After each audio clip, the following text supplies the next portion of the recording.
بسم الله نويت التعلم والتعليم والتذكر والتذكير والنفع والانتفاع والإفادة والاستفادة والحث على التمسك بكتاب الله وسنة رسوله صلى الله عليه وسلم والدعاء إلى الهدى والدلالة على الخير ابتغاء وجه الله ومرضاته وقربه وثوابه سبحانه وتعالى. Alhamdulillah, this first of all Ramadan Mubarak to everyone, inshallah. Alhamdulillah, this will be our first lesson in looking at the biography, the Sira of the Prophet sallallahu alaihi wasallam, and it will, inshallah, not only just be just merely reading his biography, but looking at what lessons we can learn from the example of the Prophet sallallahu alaihi wasallam, and what lessons we should take when we read the Sira of the Prophet sallallahu alaihi wasallam. So, inshallah, we'll begin by looking at first of all that we renew our intentions, and we all should make an intention when we're studying the Sira of the Prophet sallallahu alaihi wasallam. And so from amongst our intentions is that we're not simply going to look at his life and just read over and that be the end of it, rather that we'll read and we'll look at his biography, but then when we've read the biography we'll read it again, we'll go to a different book and keep continuing trying to look into the life of the Prophet sallallahu alaihi wasallam and learning lessons and taking lessons from the life of the Prophet sallallahu alaihi wasallam. And it's not just a mere academic study looking at his life, rather we have to look at what lessons we can take and how I can implement those in my life, and how certain scenarios and situations that the Prophet ﷺ was in, how are my situations similar to him ﷺ, and what did he do and how did he act, so what should I do and how I should act. So us looking at the biography, the Sira of the Prophet ﷺ is looking at in its entirety, looking at everything. And to summarize it, we can say that when we look at the Sira of the Prophet ﷺ, it's one, to understand the true character of the Prophet ﷺ, so that we arrive at certainty that not only he was a genius ﷺ, but that he is the last and final messenger of the Prophet of Allah subhanahu wa ta'ala. So we should, when we read his Sira, we will see the great genius that this man is, and then at the same time we realize that there is no doubt, no shadow of a doubt that he is the Prophet of Allah subhanahu wa ta'ala. And that's what we realize from reading his Sira, but also to know that he's a role model for us in all times, that no matter what is happening around the world, the different civilizations and different times that we live in, the Prophet sallallahu alaihi wasallam is an example for all of mankind from the beginning of time to the end of time. That will not change, that the perfect man that has walked on this earth is the Prophet sallallahu alaihi wasallam. So he's the only example, he's the exemplar, and he's the one that we try to be like. And Allah says in the Quran, لَقَدْ كَانَ لَكُمْ فِي رَسُولِ اللَّهِ أُسْوَةٌ حَسَنَةٌ. So there has certainly been for you in the Messenger of Allah an excellent example. So Allah is telling us that there's an example for us, and the person that He's created for it, an example for us to follow, is the Prophet sallallahu alaihi wasallam. And this is why Allah also says in the Quran, إن كنتم تحبون الله فاتبعوني. That if, He says to the Prophet sallallahu alaihi wasallam, that say to them that if they love Allah, then they will follow me. And so if we love Allah, we are seeking Allah Azza wa Jal, then that only is through the door of Muhammad sallallahu alaihi wasallam, that we can only arrive at ma'rifah, arrive at knowing Allah, by going through the door of Muhammad sallallahu alaihi wasallam. There is no other path, and so the only pathway is through Muhammad sallallahu alaihi wasallam. And that if we love Allah, then we have to follow, do ittiba', following of the Prophet sallallahu alaihi wasallam. And you can't do ittiba', following of someone, unless you trust them and unless you know them, and that you know that this person will take you where you are trying to get to. And so we have to know who the Prophet ﷺ is to be able to follow him. Otherwise we're fooling ourselves and we're not actually following the Prophet ﷺ, and that's when we are deceived and led astray. So us following the Prophet ﷺ, to, inshallah, to do true ittiba' of the Prophet ﷺ. Also from studying the Sirah we get a better understanding of the Quran. Why did Allah subhanahu wa ta'ala reveal the Quran as in its entirety? Why did Allah subhanahu wa ta'ala reveal different surahs? Why did He reveal different ayats? So what was the reason behind Allah revealing these verses, and what are the hidden meanings and inner meanings of these verses? Great number of meanings that these verses have. And we get a better understanding of the Quran by reading the Sira of the Prophet ﷺ, because we know that certain verses were revealed due to the situation that the Prophet ﷺ was in, so Allah would reveal a verse to him. So we get a better understanding of the book of Allah Azza wa Jal. Also, by reading the Sira, we will get a better understanding of the different sciences, including Aqidah, that the oneness of Allah subhanahu wa ta'ala. We will get a better understanding of Allah Azza wa Jal and His oneness when we read the Sira of the Prophet sallallahu alaihi wasallam. And it gives us more yaqeen, without a doubt. And also we will learn from studying his Sira on that what is our responsibility once you've accepted the message of the Prophet ﷺ, inshallah, which we will have. Then what is my responsibility with that message? What is my duty with that message? What should I do? So the Prophet ﷺ said, "Ballighu anni walau ayah," that convey upon me, even if it's a verse, even if it's a single sentence.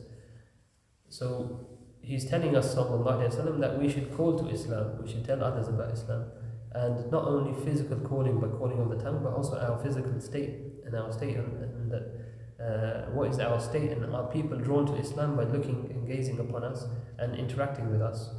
So we will learn how to call people to Islam and teach people about Islam. And also when we look at the Prophet ﷺ as an example, we will see how he was a son to his parents, how he ﷺ was a husband to his wives, how he was a father to his children ﷺ, how he was a companion, a friend to his friends ﷺ, how he fulfilled his amanat, his trusts that were with him ﷺ, how he was a teacher, how he was a military commander, how he was somebody that people can go to and rely upon, how he was somebody who would give people an ear and listen to them, how he was ﷺ helping people throughout their lives. So this is an example for us in every walk of life that we have. The Prophet ﷺ is bila shak, without a doubt, an example for us in that. And this is our intention for studying the Sira of the Prophet ﷺ.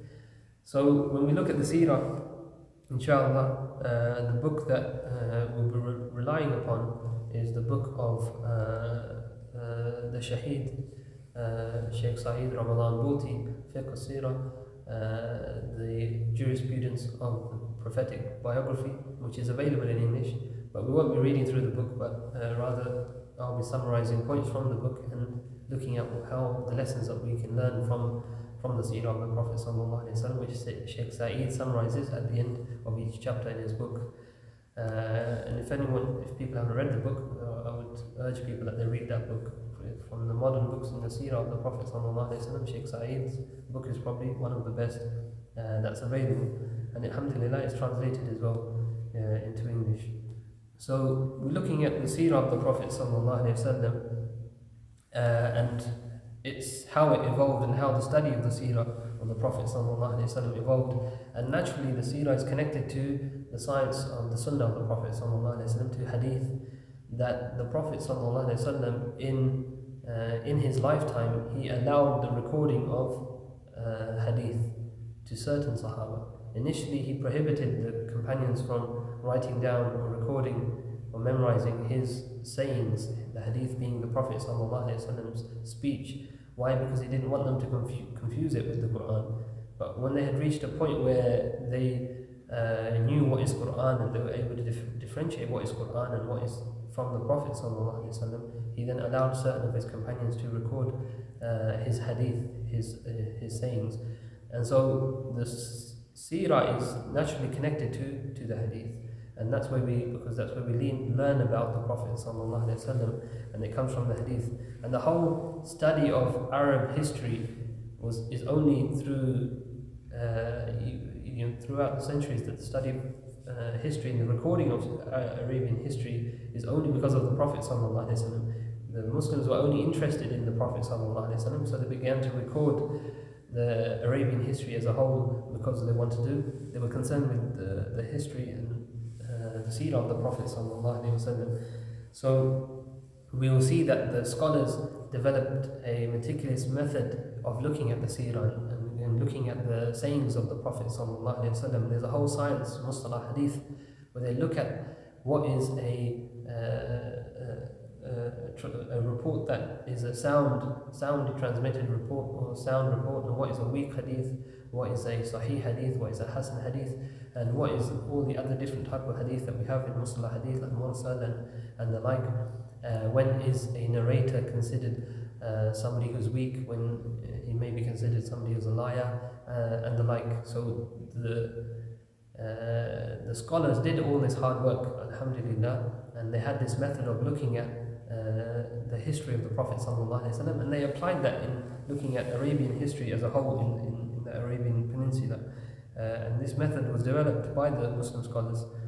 So this great effort went into preserving the hadith of the Prophet ﷺ, to make sure that what was the sayings of the Prophet ﷺ was preserved, and no mistake was made in attaching something, a saying to the Prophet ﷺ that wasn't from him.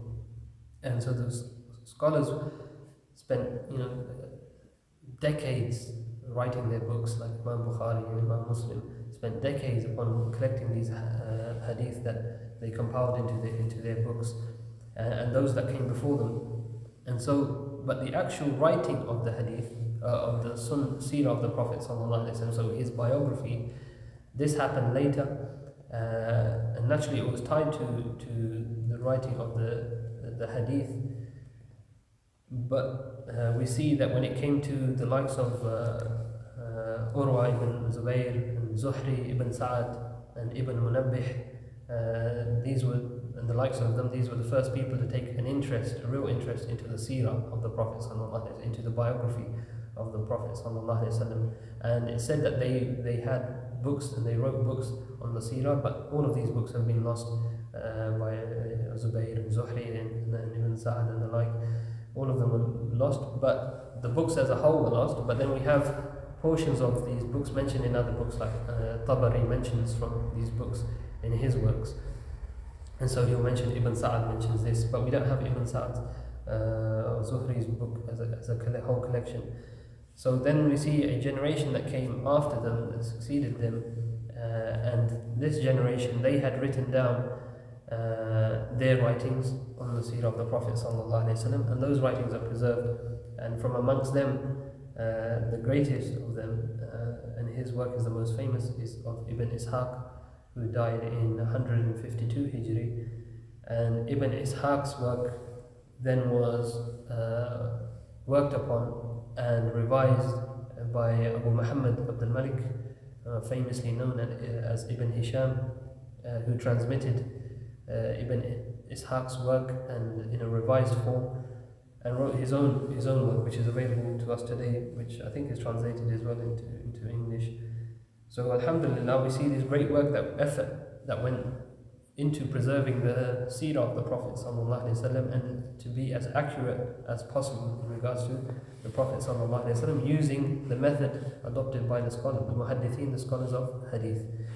So then we look at, before we look at the birth of the Prophet ﷺ, we have to look at, as Shaykh Sa'id Ramadan Bhuti mentions in his book, that why does Allah choose the Arabian Peninsula for the message, for sending his beloved, the Habib Muhammad ﷺ, that when we look at the world at this time, that there was two civilizations or two states that had dominion over most of the world, and two smaller states. And the two largest states were the Persian Empire and the Byzantine, the Eastern Roman Empire. And then you had the Greeks, and you had the Indians. But it was the Persian and the Byzantines who had ruled over most of the world at that time. And both of these civilizations were corrupt. And Allah could have sent the Prophet ﷺ to those civilizations. And no doubt Islam would have grown from there through Allah's will. But Allah doesn't send him to those two civilizations, and He sends him to the Arabs. Because we see that when we look at the Persian civilization and the Persian Empire, that they were Zoroastrians, and from amongst their beliefs, and they had many corrupt beliefs, and it was a corrupt society, that from amongst their beliefs was that a man could marry his mother or his daughter or his sister, and it was done. It was the norm amongst them. They also had other practices of where women were considered wealth, and amongst all your other wealth, and this wealth was shared amongst a group of men, and they had many other corrupt corrupt beliefs and the like. So then we look at the Byzantines, and this was their belief. They were Christian civilization, and they had their own internal disputes, which led to the infighting amongst themselves and the like.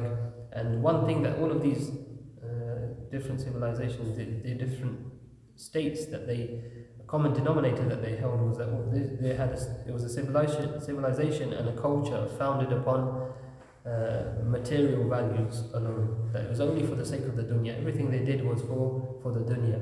They may have believed in a god or gods, but everything that they did was for the sake of the dunya. Whereas the Arabian Peninsula and the Arab world at this time was much simpler. They weren't as powerful as the Byzantines. They didn't have that military might of the Byzantines, and nor did they have the luxuries of the Persian Empire. And so they were a much simpler society, the people that were living in Arabia at the time. And because they were much simpler, they held on to what was closer to the fitrah, the natural state, the natural disposition of things like values such as loyalty, courage, generosity, and they held on to these values. They didn't understand them completely, but they held on to these values, and they were always in pursuit of these traits, these character traits. But they had no one to guide them, and they had no example of what does it mean to have courage, what does it mean to be loyal. They didn't understand these traits in their complete manner. And so we see that when they would go out and they were trying to seek honor, and they were trying to seek in pursuit of honor and courage and the like, that they would do things that were corrupt. And so from amongst the things that they did was that they would have constant conflicts with each other. Why? Because they wanted to show their pride and wanted to be the ones who were known to have courage. So they would go to war and argue with each other for no reason. And this is why Allah calls them in the Quran that they were astray. Someone being astray is someone who's looking for the truth, that they're lost, but they're trying to find their way. And this is why they were trying to find those character traits or those good traits that we know, but they didn't have that example. And that example Allah then sent them. And some of them believed and some of them denied, and that was the Prophet ﷺ. And as I mentioned, that they would even bury their daughters, their young daughters, in pursuit of honor. That they would bury their young daughters. And mentioning upon that point, that when there's a common misconception that I've mentioned numerous times, is that people will talk about Sayyidina Umar bin Khattab radiallahu ta'ala anhu, may Allah be pleased with him, that they say that he was once sitting and he began to laugh, and then he began to cry. And that when he was asked why he began to laugh and why he began to cry, that he remembered the days of his ignorance, where he created a statue out of dates and then worshipped it, and he began to laugh. And then he began to cry because he remembered his daughter that he had buried. Supposedly he had buried his daughter alive. And this narration is a lie upon Sayyidina Umar bin Khattab radiallahu ta'ala anhu. And you will hear people, even students of knowledge, narrating this narration upon Sayyidina Umar, and it's a complete lie. Within Sunni, I've heard Sunni students of knowledge narrating this narration, and this narration is not found in any of the books. And it's said that it was entered by people who were against Sayyidina Umar, different denominations and the like, who had their own agenda against Sayyidina Umar. So they entered this as a narration try to get this into the Sunni Islam to defame our Master Umar radiallahu ta'ala anhu. But the scholars will say that, for example, if he buried a daughter alive, he also had a daughter Hafsa radiallahu ta'ala anha. So, and we know she went on to marry the Prophet sallallahu alaihi wasallam. So why didn't he bury Hafsa? So we know that this is a complete lie upon our Master Umar radiallahu ta'ala anhu, and he did no such thing. But it was a practice amongst the Arabs at that time. So this is why we see also, in regards to Arabia itself, we see that geographically is laid in between these two not great civilizations, but these two civilizations, the Byzantines, the Eastern Roman Empire, and the Persian Empire. That the Arabia is placed right in between these two, and so when the message of Islam comes there in the middle, it can spread out in all directions, which it did, and it's now, alhamdulillah, spread all around the world. There probably isn't a place in the world where the praise of the Prophet ﷺ is mentioned and where Allah subhanahu wa ta'ala is worshipped. So alhamdulillah, we see that the spread of Islam happened from there. And also Arabia was the place of the religion of Ibrahim alayhi salam, where Allah subhanahu wa ta'ala, where Sayyidina Ibrahim was sent with his wife and his son to Arabia, and then he was instructed to build the Kaaba. So Sayyidina Ibrahim, he saw that he was instructed that he should go with his wife Hajar and his newborn son Ismail, that he should take them to Arabia and to Mecca in particular, and he did, alayhi salam, and he took his family there, leaving behind his wife Sira, and so he takes his other wife and son, takes them there to Mecca, and then he's instructed to leave them there. And as he leaves them there, and he begins to walk away without saying anything, and Allah Sayyidina Hajar turns and says to him that, "Do you leave us here alone with no one to look after us?" And he doesn't reply. And then so she says it again, "Do you leave us here alone?" And he doesn't reply. And then she says, "Is this a command from Allah?" And he says, "Yes." And then she says, "If it's from Allah, then Allah will not allow us to perish, and then you go." And so she sends him on his way, and she remains there, radiallahu ta'ala anha. And now her son Ismail begins to cry, because he's in the middle of this, in the desert. There's nothing there, there's nobody living there, there's no buildings, nothing. And so he's thirsty because he's sitting in the heat, and he begins to cry for water. And so Sayyidina Hajar runs, as we know, between Safa and Marwa looking for water. She ascends these two hills, Safa and Marwa, and looking for water. And then she sees water coming near her son, who she's left sitting there. She sees the spring come forth, and so she runs down to him, and the spring's coming forth, it's gushing forward. So she begins to say Zam Zam Zam, and to stop.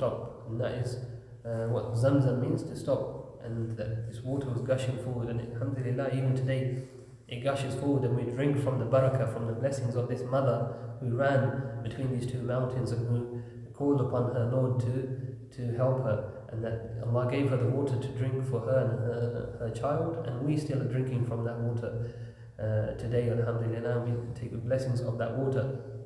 And so we see that then Ibrahim alayhi salam, he has gone, and then Ismail grows up in Mecca, and people begin to settle around Mecca because of the water that's there now, the Zamzam. And then finally, when Sayyidina Ibrahim returns after years, and his son is now grown up, and he returns to Mecca, and Allah instructs Sayyidina Ibrahim alayhi salam that he should build the Kaaba, and he builds the Kaaba with his son as the first place of worship, where Allah subhanahu wa ta'ala is worshipped alone. And this is how the Kaaba was built, with Ismail alayhi salam. And he also has another son, Ishaq, through his wife Sara, both of them who are prophets. And in the Christian tradition, they understand Ishaq to be the one that Ibrahim was willing to sacrifice. And in our tradition in Islam, we believe it is Ismail alayhi salam that Sayyidina Ibrahim was willing to sacrifice. So then generations pass, and people come and go, and the worship of the religion of Ibrahim alayhi salam remains in Mecca. And slowly it's lost, but there's people within Mecca who still understand and remember the oneness of Allah subhanahu wa ta'ala. They've forgotten many things, but they remember that their religion, of their forefather, Ibrahim alayhi salam, was to worship one God. And this is what they lived upon. And the family of the Prophet sallallahu alaihi wasallam, so the Prophet sallallahu alaihi wasallam, his lineage goes back to Ibrahim alayhi salam. And we have the lineage of the Prophet sallallahu alaihi wasallam, so Muhammad bin Abdullah bin Abdul Muttalib bin Hashim bin Abdi Manaf, going all the way back to Adnan, And up to Adnan, we know that this is 100% certain. And from Adnan to Ismail, they say that we don't know the exact lineage, but we know it goes back from Adnan to Ismail, and then Ismail to Ibrahim, obviously. And again, inshallah, through these lessons, inshallah, we will memorize those names going back to Adnan. Inshallah, we'll make that intention as well. And so we see now in Mecca that the religion of Ibrahim is slowly being lost, but there's still some who follow that religion. But all of the forefathers of the Prophet ﷺ were never any one of them, from the mother's side and from the father's side, never worshipped any idols, and they were all people of righteousness. May Allah be pleased with them all. And so they held on to the religion of Ibrahim alayhi salam. But now we see later on where idols are brought into Mecca, and from the person who brought in idols, where it started, the worshipping of idols in Mecca, was from Amr ibn Luhay ibn Qam'a. This is related by Ibn Ishaq, that he went to Syria, and on the way he met people and he saw them worshipping idols. And so he asked them, "What are you doing?" And they said, "When we pray for rain to these idols, they give us rain. When we pray for food, they give us food. When we pray for victory, they'll give us victory in battles." So then he asked them, he said, "Can I take one of them? Can I take them one back?" And so they gave him one called Hubal, and he takes this back and he introduces the worship of idols in Mecca. Now this corruption starts in Mecca and people start worshipping idols, and then finally the Kaaba itself is full with idols. But there's still in Mecca those who hold on to the religion of Ibrahim alayhi salam, and those from the family and the lineage of the Prophet sallallahu alayhi wasallam. Inshallah, we will stop there, and tomorrow we will look at the birth of the Prophet sallallahu alaihi wasallam and what took place just prior to his birth sallallahu alaihi wasallam. But just before we finish, inshallah, we will memorize some of the lineage of the Prophet sallallahu alaihi wasallam. So the names we will memorize is Muhammad bin Abdullah, his father, bin means son of. So Muhammad bin Abdullah bin Abdul Muttalib bin Hashim. So we'll memorize 3 inshallah each day. So Muhammad bin Abdullah bin Abdul Muttalib bin Hashim. And then we'll take every day, we'll try to take 2 or 3 names inshallah, memorizing the lineage of the Prophet sallallahu alaihi wasallam. والحمد لله رب العالمين. يا ربنا اعترفنا بأننا اقترفنا وأننا أسرفنا على لدى أشرفنا فتوب علينا توبة تغسل لكل هوبة واستر لنا عوراتي وأمراتي واغفر لوالدينا ربي ومولودينا وأهلي والإخوان وسائر الخلان وكل ذي محبة أو جيرة وصحبة والمسلمين أجمع آمين. ربي اسمع فضلا وجود منا لا باكتساب منا بالمصطفى رسولي نحظى بكل سولي بالمصطفى رسولي نحظى بكل سولي بالمصطفى رسولي نحظى بكل سولي وصلى وسلم ربي عليه أدى الهبي وآله وصحبه إلى تشي السهل والحمد لله في البدء والتناهي. سبحان ربك رب العزة عما يصفون وسلام على المرسلين والحمد لله رب العالمين. في كل لحظة عمل عدد خلقه ورضا نفسه وزنة عرشه ومداد كلماته. اللهم صل وسلم وبارك عليه وعلى آله وصحبه. الفاتحة.